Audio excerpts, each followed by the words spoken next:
Kabut tipis masih menggantung di antara pepohonan ketika cerita ini dimulai.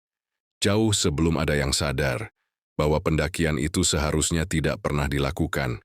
Sebelum lanjut ke ceritanya, jangan lupa untuk subscribe dulu channel ini, supaya kalian tidak ketinggalan cerita terbaru lainnya.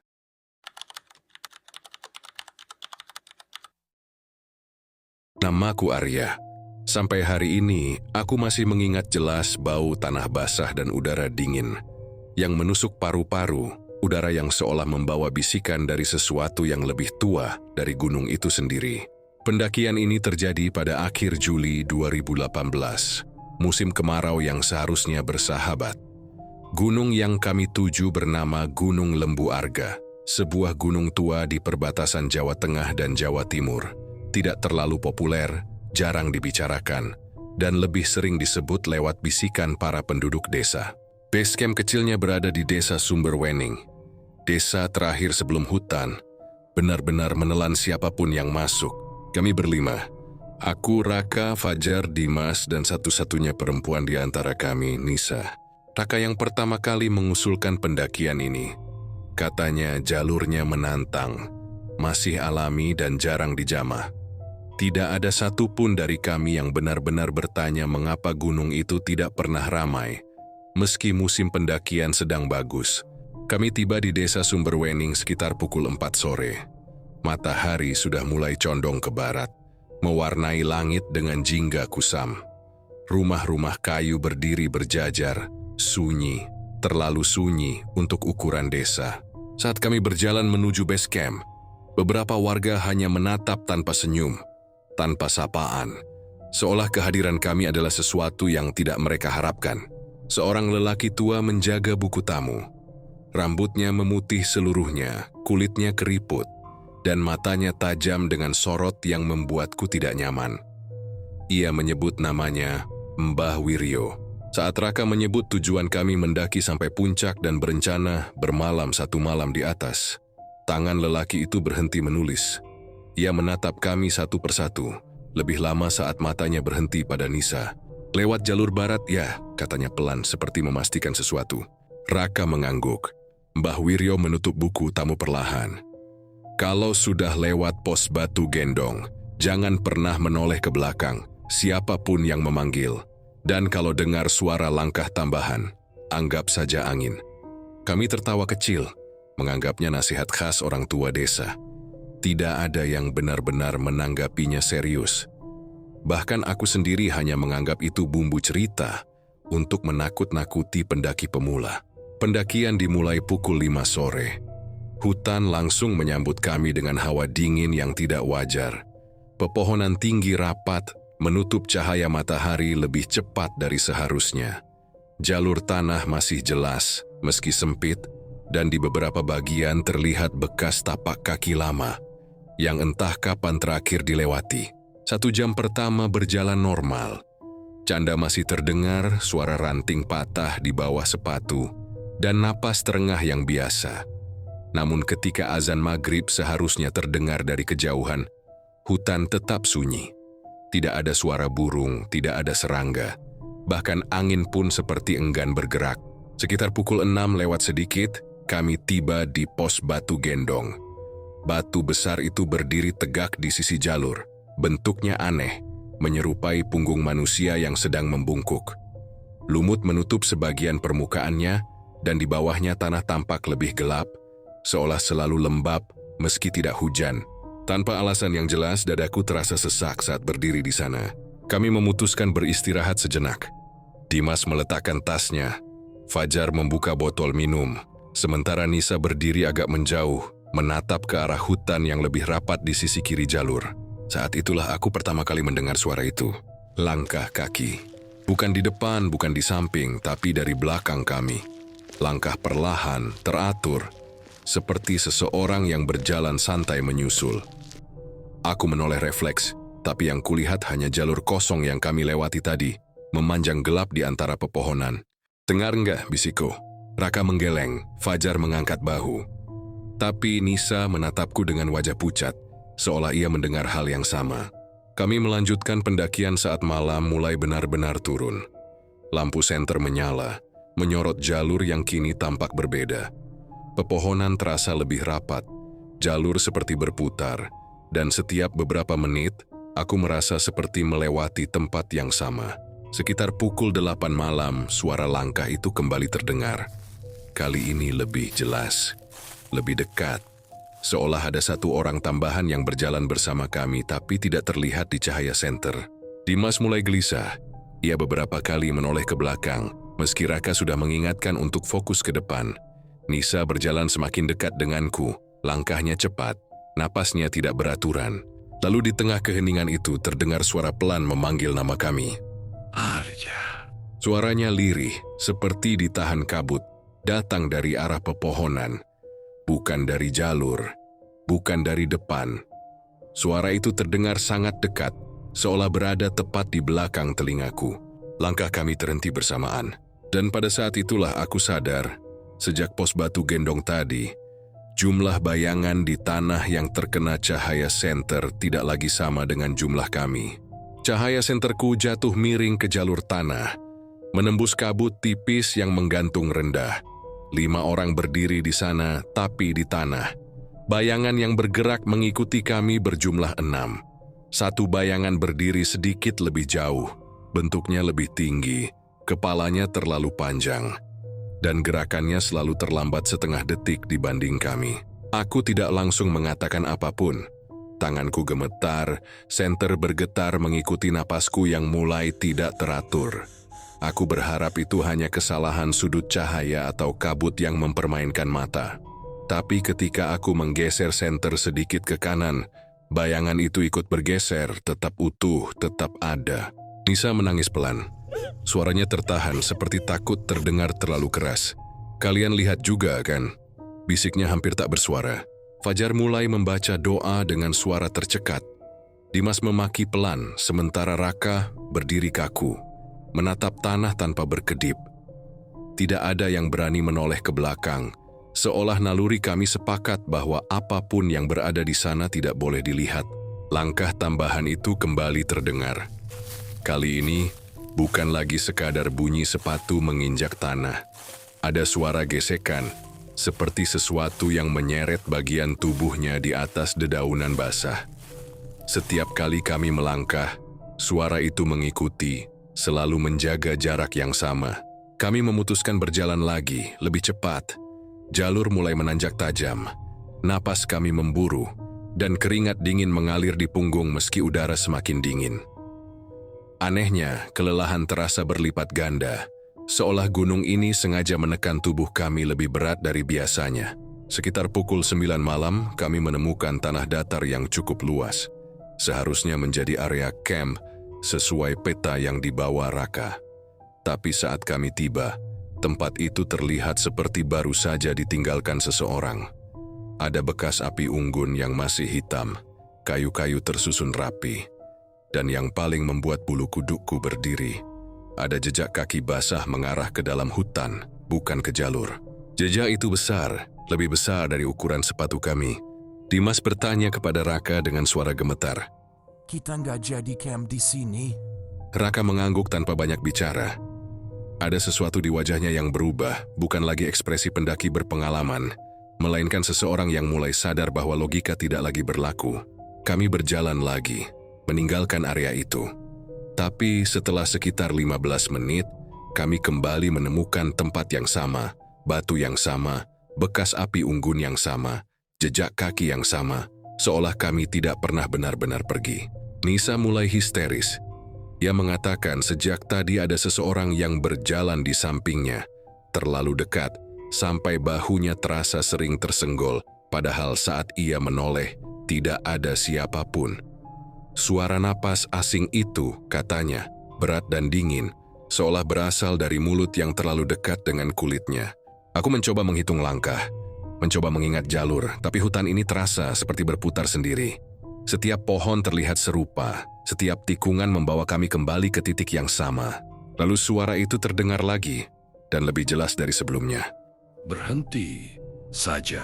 Suaranya bukan lagi satu, ada beberapa, bertumpuk, berbisik bersamaan, seolah datang dari segala arah. Lampu senter Dimas tiba-tiba mati. disusul milik Fajar. Gelap menelan kami satu persatu, menyisakan hanya 2 cahaya yang bergetar lemah. Dalam kegelapan itu, aku mendengar langkah kaki berlari, bukan menjauh, tapi mengelilingi kami. Saat senterku menyala kembali setelah aku memukulnya dengan telapak tangan, aku melihat sesuatu berdiri di ujung cahaya. Bentuknya menyerupai manusia, tapi berdiri terlalu tegak, dengan lengan yang menggantung terlalu panjang. Wajahnya tertutup bayangan, tapi aku bisa melihat matanya. Banyak, berkilat, tersusun tidak beraturan di tempat yang seharusnya menjadi wajah. Dan yang paling membuat jantungku seperti berhenti. Makhluk itu berdiri tepat di jalur yang seharusnya kami lewati sejak tadi, seolah menunggu. Raka memegang lenganku erat, kukunya menekan kulitku sampai perih. Dengan suara yang hampir tidak keluar, ia berkata bahwa sejak tadi ia merasa ada satu orang di belakang kami yang tidak pernah berbicara, tidak pernah menyalakan senter, tapi selalu ikut berhenti setiap kali kami berhenti. Saat itulah aku sadar, bayangan keenam itu bukan sedang mengikuti kami. Ia sedang menuntun kami ke suatu tempat yang seharusnya tidak kami datangi. Ia berdiri diam di ujung jalur, tidak bergerak, tidak mendekat, hanya menunggu seperti sesuatu yang sabar. Kabut di sekitarnya berputar pelan, seolah makhluk itu adalah pusatnya. Tidak ada angin, tapi dedaunan di sekelilingnya bergeser pelan, mengarah ke satu titik yang sama. Raka menarik lenganku perlahan, memberi isyarat agar kami mundur tanpa suara. Kakiku terasa berat, seolah tanah menahannya. Setiap langkah ke belakang terasa salah, seperti melawan arus yang tak terlihat. Makhluk itu tidak mengejar, tapi bayangannya di tanah memanjang, mendekati kaki kami sedikit demi sedikit. Nisa terisa, ia menutup mulutnya sendiri tapi suaranya tetap lolos di sela jari. Matanya membelalak, menatap ke satu titik di belakang bahuku. Aku tidak berani menoleh, tapi dari cara napasnya tersengal, aku tahu ia melihat sesuatu yang tidak kulihat. Langkah kaki kembali terdengar. Kali ini bukan 1, bukan 2, tapi banyak. Mengelilingi kami, berputar cepat seperti ada kerumunan yang berlari di antara pepohonan tanpa tubuh yang terlihat. Tanah bergetar halus, cukup untuk membuat keseimbangan kami goyah. Tiba-tiba jalur di depan kami berubah. Tanah yang tadi padat kini tampak menurun tajam, seperti lorong alami yang masuk ke dalam hutan lebih dalam. Arah yang tidak ada di peta, arah yang tidak pernah kami lewati sebelumnya. Ayo. Bisik sebuah suara di antara langkah-langkah itu. Suaranya mirip Raka, tapi terlalu datar, tanpa napas. Sedikit lagi. Raka menggeleng keras seolah mencoba mengusir suara itu dari kepalanya. Ia mulai membaca doa dengan suara lantang, tidak lagi peduli jika terdengar. Fajar mengikutinya, suaranya bergetar, beberapa kata terputus oleh Ishak. Tiba-tiba Dimas berteriak. Kami menoleh bersamaan. Dimas berdiri beberapa langkah di belakang, wajahnya pucat, matanya kosong. Di tanah, bayangannya tidak lagi terhubung dengan tubuhnya. Bayangan itu berdiri tegak menghadap kami. Sementara tubuh Dimas membeku seperti patung. Aku berlari ke arahnya, tapi lenganku ditahan kuat oleh sesuatu yang dingin. Bukan tangan manusia. Pegangannya terlalu panjang. Jari-jarinya terasa seperti ranting basah yang melilit pergelangan tanganku. Bisik suara lain tepat di samping telingaku. Nafasnya dingin, berbau tanah dan daun busuk. Dimas perlahan melangkah mundur. 1 langkah, lalu 1 lagi mengikuti bayangannya sendiri yang berjalan lebih dulu ke arah jalur menurun itu. Ia tidak berteriak, tidak melawan, seolah sesuatu telah membisiki keputusan yang tidak bisa ditarik kembali. Nisa menjerit memanggil Dimas. Teriakan itu memecah keheningan, dan seketika seluruh hutan seperti bereaksi. Pepohonan bergeser, suara ranting patah datang bersamaan, dan dari balik kabut siluet-siluet tinggi mulai bermunculan. Berdiri di antara batang pohon, diam, menonton. Lampu senter satu persatu meredup. Cahaya terakhir menyorot wajah Dimas sesaat sebelum ia menghilang di balik turunan gelap itu. Wajahnya terlihat tenang, terlalu tenang, seperti seseorang yang akhirnya menemukan tempat yang selama ini ia cari. Setelah itu, hutan kembali sunyi. Tidak ada langkah kaki, tidak ada bisikan, Hanya napas kami yang tersisa, terengah, kacau, dan penuh ketakutan. Raka menatap kami satu persatu, matanya merah, suaranya hampir tidak keluar. Ia berkata, jumlah kami sekarang sudah genap kembali, tidak lebih, tidak kurang. Aku menunduk ke tanah sekali lagi. Bayangan yang terlihat di sana kembali berjumlah 5. Tapi salah satunya berdiri terlalu dekat dengan kakiku. Dan kepalanya perlahan menoleh ke arahku. Meski tubuhku tidak bergerak sama sekali. Kepalanya menoleh perlahan, tidak patah, tidak berbunyi, hanya bergerak mulus seperti bayangan yang meniru kehendak sendiri. Di tanah, wajah bayangan itu mulai terbentuk, lebih gelap dari sekelilingnya. Dengan cekungan di tempat mata seharusnya berada, aku mundur satu langkah, dan bayangan itu ikut maju satu langkah, menempel lebih dekat ke kakiku. Udara mendadak terasa berat, setiap tarikan napas seperti menghirup kabut basah yang menekan dada. Nisa terjatuh berlutut, memegangi kepalanya sendiri, menggumamkan sesuatu yang tidak bisa ku mengerti. Seolah ada 2 suara keluar dari satu mulut. Fajar memegang pundakku, jarinya dingin, mencengkeram terlalu kuat. Ia berkata, jangan lihat ke tanah lagi, apapun yang terjadi. Tapi sudah terlambat. Dari sudut mataku, bayangan itu mulai bergerak sendiri, memanjangkan lengannya, merayap seperti cairan hitam yang hidup. Raka memaksa kami bergerak menjauh dari jalur itu. Kami berjalan tanpa arah yang jelas, menembus semak, melanggar semua aturan pendakian. Ranting mencakar wajah dan lengan, tapi tidak ada yang peduli. Lebih baik terluka daripada berhenti. Di belakang kami, suara langkah kembali terdengar. Kali ini tidak berusaha disamarkan. Langkah berat, tidak beraturan, diselingi suara napas yang terlalu banyak untuk satu makhluk. Seolah sesuatu sedang membawa banyak mulut dalam satu tubuh. Kami tiba di sebuah tanah lapang kecil yang dipenuhi batu-batu tegak, batu nisan. Tidak beraturan, tidak bertuliskan nama, hanya tancapan kasar yang ditumbuhi lumut. Raka berhenti mendadak. Tempat itu tidak ada di peta, tidak pernah ada. Di tengah lapangan ada sebuah pohon tua tanpa daun. Batangnya hitam, retak-retak, dan dari celah-celahnya keluar cairan gelap yang menetes pelan ke tanah. Bau anyir samar bercampur dengan bau tanah basah. Nisa menatap pohon itu sambil menangis. Ia berkata pohon itu memanggilnya dengan suara ibunya. Suara yang lembut, hangat, dan terlalu nyata untuk diabaikan. Ia melangkah maju satu langkah sebelum aku menarik tasnya keras-keras. Saat itulah batu-batu di sekitar kami mulai bergetar. Satu persatu, bayangan muncul di balik nisan batu, berdiri memanjang, tapi tidak memiliki tubuh. Mereka saling berimpitan, seperti menunggu giliran. Kabut turun lebih tebal, dan dari dalamnya terdengar suara berbisik, menyebut nama kami, salah satu demi satu, dengan intonasi yang tepat, seperti seseorang yang mengenal kami sejak lama.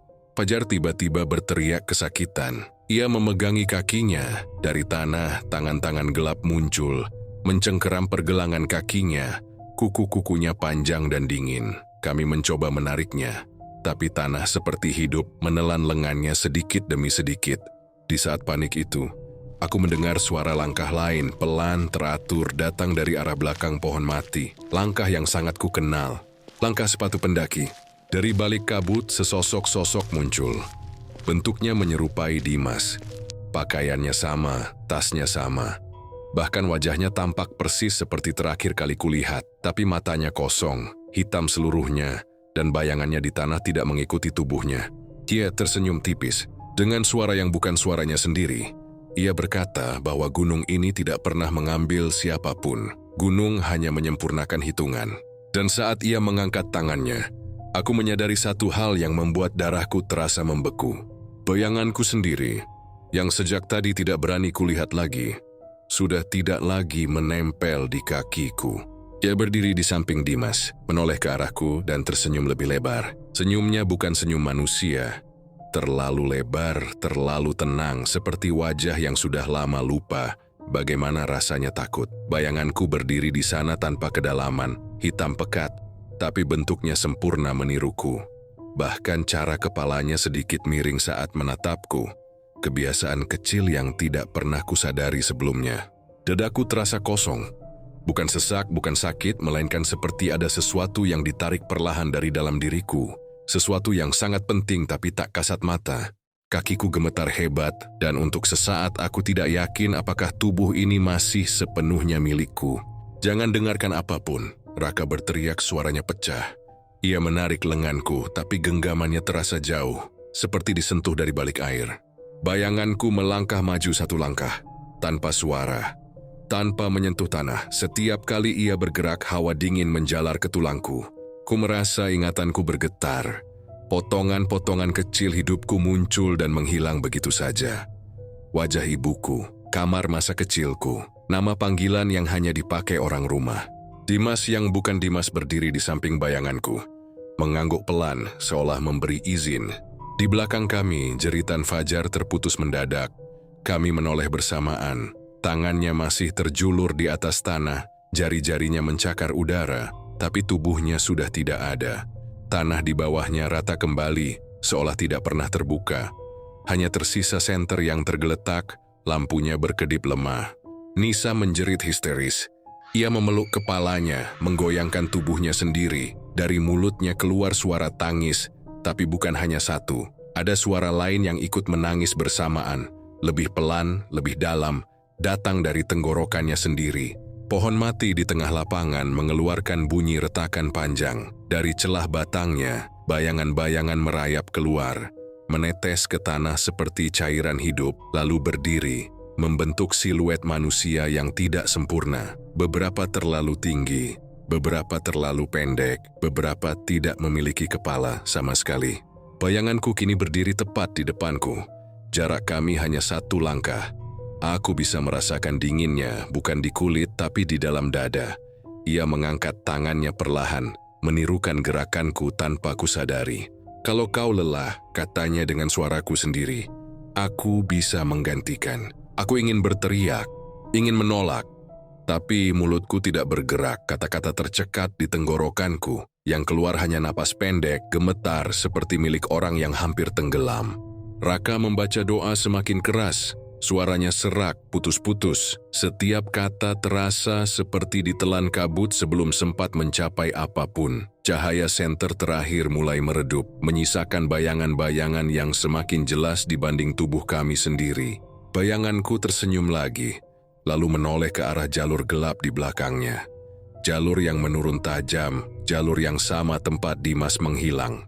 Bayangan itu melangkah ke sana, berhenti sejenak lalu menoleh kembali ke arahku. Ketakutan itu menancap lebih dalam daripada teror apapun yang sebelumnya kami alami. Ia bukan ketakutan akan mati, melainkan ketakutan akan tetap hidup dalam bentuk yang salah. Aku menatap jalur gelap itu, dan untuk sepersekian detik, muncul dorongan aneh di dalam kepalaku. Dorongan untuk melangkah, untuk menyerah, untuk berhenti melawan sesuatu yang terasa jauh lebih tua dan lebih berkuasa dari kehendakku sendiri. Bayanganku mengangguk pelan, seolah mendengar pikiran itu. Tanah di bawah kakiku terasa hangat, berdenyut halus seperti dada makhluk hidup. Setiap denyutnya membuat pandanganku berkunang, dan suara-suara mulai masuk ke kepalaku. Bukan lagi sebagai bisikan, melainkan sebagai ingatan yang bukan milikku. Aku melihat orang-orang lain, pendaki lain, wajah-wajah asing yang berdiri di tempat yang sama, dengan ekspresi yang sama denganku sekarang.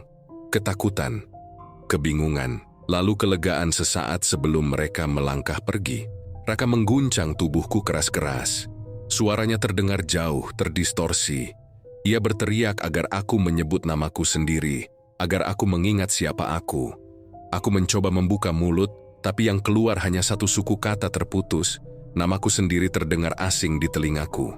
Nisa tiba-tiba terdiam. Tangisnya berhenti mendadak, terlalu mendadak. Ia berdiri perlahan, wajahnya kosong, matanya menatap lurus ke depan. Dari balik bayangannya, muncul sosok lain, tinggi dan kurus, dengan rambut panjang yang menutupi wajahnya. Tangannya bertumpu di bahu Nisa, lembut seperti pelukan seorang ibu. Nisa tersenyum kecil. Akhirnya. Suara itu tua, berat, dan penuh rasa rindu. Raka mundur selangkah, wajahnya hancur.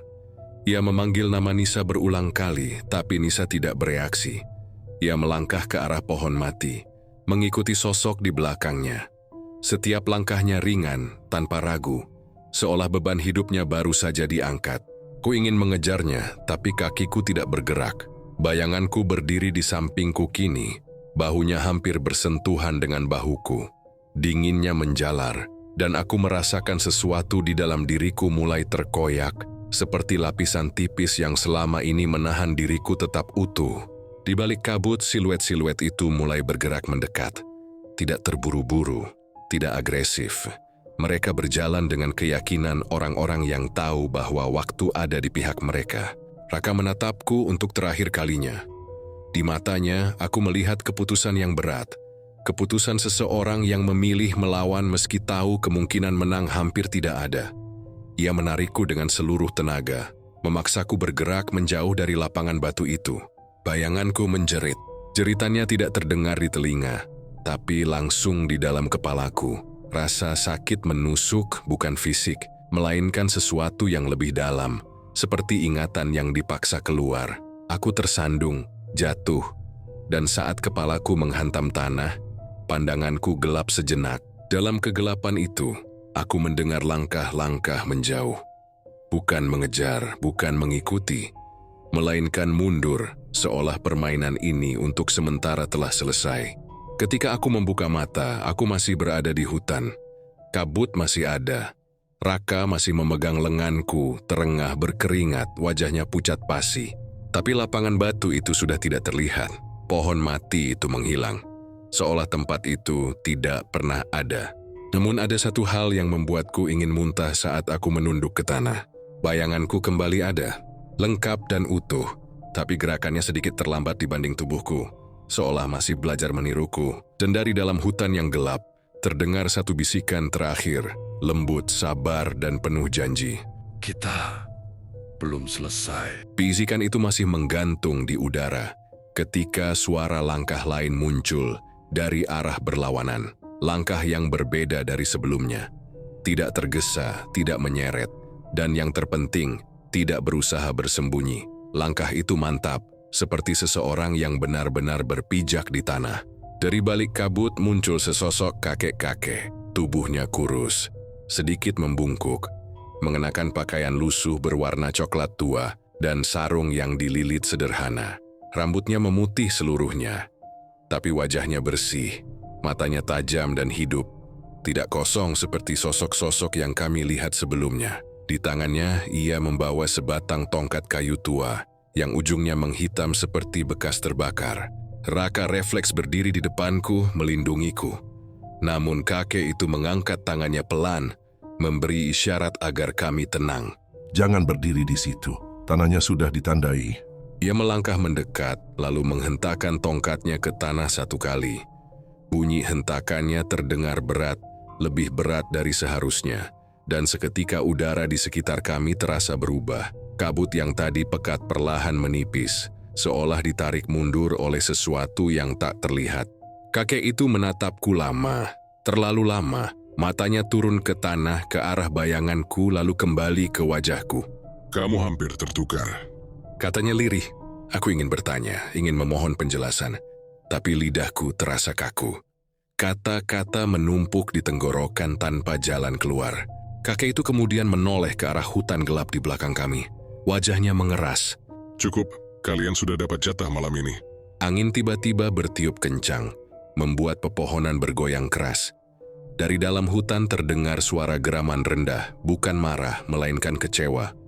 Kabut berputar cepat, lalu tersedot menjauh, meninggalkan keheningan yang terasa lebih alami. Kakek itu berbalik pada kami. Ikuti aku, jangan tanya apapun, jangan lihat ke belakang. Dan apapun yang kalian dengar, jangan menyahut. Si kakek berjalan lebih dulu, langkahnya perlahan tapi pasti. Anehnya, setiap kali ia melangkah, jalur tanah di depannya terasa lebih terang, lebih nyata, seolah hutan membuka jalan khusus untuknya. Kami mengikuti di belakangnya, Raka lebih dulu, lalu aku. Setiap beberapa langkah, aku merasakan tarikan halus di punggungku, seperti ada sesuatu yang enggan melepaskanku. Bayanganku di tanah kembali bergerak sinkron, meski sesekali masih terasa berat. Di tengah perjalanan aku mendengar suara, memanggil namaku lagi. Kali ini bukan dari segala arah, melainkan tepat di belakangku, Suaranya sangat mirip suaraku sendiri, memohon, memanggil dengan nada lelah. Aku menahan napas, menggigit bibir sampai terasa asin, tidak menoleh. Kakek itu berhenti mendadak di dekat sebuah batu besar yang dipenuhi ukiran tua. Ia menancapkan tongkatnya di depan batu itu, lalu menggambar sesuatu di tanah dengan ujungnya.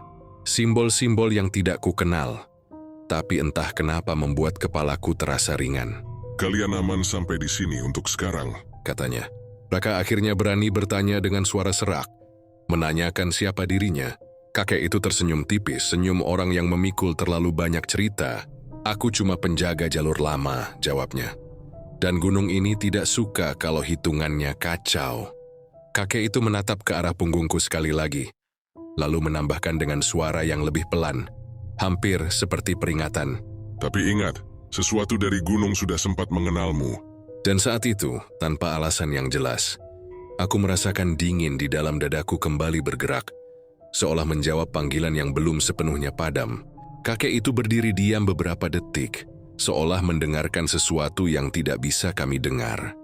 Matanya terpejam, keningnya berkerut, dan tongkat kayunya bergetar halus di tangannya. Hutan di sekitar kami kembali sunyi, tapi bukan sunyi yang menenangkan, sunyi yang menunggu. Waktumu sedikit. Katanya akhirnya tanpa membuka mata. Mereka belum benar-benar pergi, mereka hanya mundur. Ia memintaku duduk bersila di depan batu besar itu. Tanpa sadar aku menuruti. Tubuhku bergerak lebih cepat dari pikiranku. Raka berdiri di sampingku, ragu, sementara kakek itu mulai menggumamkan sesuatu dengan bahasa yang tidak pernah kudengar sebelumnya. Bukan doa yang kukenal, bukan pula mantra yang biasa diceritakan orang. Suaranya rendah, berirama, dan setiap suku katanya terasa menekan udara. Saat tongkatnya menyentuh tanah di depan kakiku, dadaku seperti dihantam dari dalam. Napasku tersentak, dan seketika bayanganku di tanah bergerak sendiri. Ia bergeliat, menipis, lalu menggelembung seperti asap hitam yang tertahan di permukaan tanah. Aku merasakan sakit yang tidak punya bentuk. Bukan di kepala, bukan di tubuh, melainkan di sesuatu yang selama ini kupikir tak bisa disentuh. Ingatanku berloncatan. Wajah Dimas muncul, lalu Fajar, lalu Nisa, berdiri berjajar di antara kabut, menatapku tanpa ekspresi. Jangan lepaskan kesadaranmu. Suara kakek itu terdengar jauh. Kalau kau menyerah sekarang, yang bangun nanti bukan kamu. Bayanganku terangkat sedikit dari tanah, terpisah tipis dari kakiku. Aku merasakan tarikan kuat ke belakang, seperti ada tangan tak terlihat yang menarikku ke arah hutan gelap. Dari sana, terdengar bisikan-bisikan semakin jelas. Tidak lagi memanggil, tapi mengajak berunding. Kau lelah, suara itu berkata lembut. Kami bisa membawamu pulang tanpa rasa sakit. Tubuhku bergetar hebat. Air mata mengalir tanpa kusadari. Ada bagian dari diriku yang ingin berhenti melawan, ingin diam, ingin tidur, dan membiarkan semuanya selesai. Tongkat kakek itu menghantam tanah keras. Suara dentumannya memecah bisikan-bisikan itu. Udara bergetar. Bayanganku menjerit kali ini terdengar jelas. Suara yang keluar bukan suaraku, melainkan suara banyak orang yang bertumpuk, saling tindih, penuh kemarahan dan kehilangan. Kau sudah terlalu jauh. Kata kakek itu dengan suara dingin mengarah ke hutan. Anak ini masih miliknya sendiri. Kabut di sekitar kami bergulung keras, lalu tersibak sejenak. Di sela pepohonan aku melihat mereka. Sosok-sosok tinggi tanpa wajah, berdiri rapat dan di tengahnya sesuatu yang lebih gelap, lebih besar, diam menatap kami. Aku tidak bisa melihat bentuknya dengan jelas, tapi aku tahu, jika ia mendekat satu langkah lagi, kakek itu tidak akan bisa menahannya. Bayanganku perlahan kembali menyatu ke kakiku. Rasa dingin itu tidak sepenuhnya hilang, tapi melemah, seperti bara yang tertimbun abu. Kita pergi sekarang, Katanya cepat. sebelum mereka kembali bergerak. Kami berjalan tanpa banyak bicara. Jalur yang kami lewati terasa lebih nyata. Tanahnya keras, pepohonannya tidak lagi bergeser. Namun di setiap langkah, aku bisa merasakan tatapan dari balik kegelapan. Mengikuti, mengingat, Saat jauh di belakang kami, terdengar suara retakan panjang, seperti sesuatu yang patah. Mereka sudah menandaimu. Entah cepat atau lambat gunung ini akan memanggilmu lagi. Dan untuk pertama kalinya sejak pendakian itu dimulai, aku menyadari satu hal yang membuat napasku tercekat. Aku tidak tahu apakah nanti aku akan menolak panggilan itu, atau justru menjawabnya. Karena ceritanya masih panjang, kita akan lanjutkan ke part 2. Jangan lupa like dan subscribe jika kalian suka dengan ceritanya.